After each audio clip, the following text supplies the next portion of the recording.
কাজ 24 দিনে করতে পারে। বি এর কর্মদক্ষতা এর চেয়ে 60% বেশি। বি কতদিনে কাজটি করতে পারবে?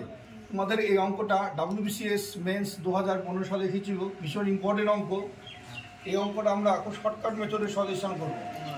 এই চারটে অপশান তো আছে, option A 12, option B 15, option C 18 এবং অপশান ডি 20।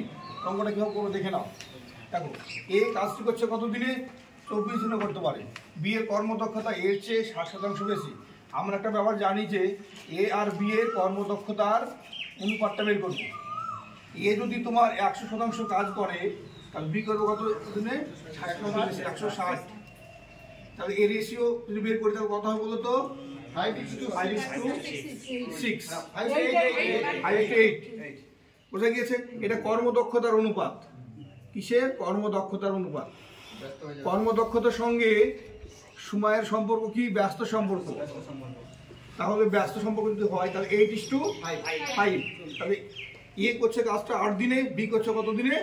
5 দিনে। এটা সময়ের অনুপাত। সময়ের অনুপাত। তাহলে এই কাজটা করছিল কয় দিনে? 24 দিনে। তাহলে এই কত? 8 সমান কত হলো? 24 দিন। 1 সমান কত হবে? 3 দিন। বি চেয়েছে, বি কত পেয়েছি আমি? 5 সমান কত হবে? 15 দিন। তাহলে অর্থাৎ option B is right answer. বুঝতে পেরেছো আমরা?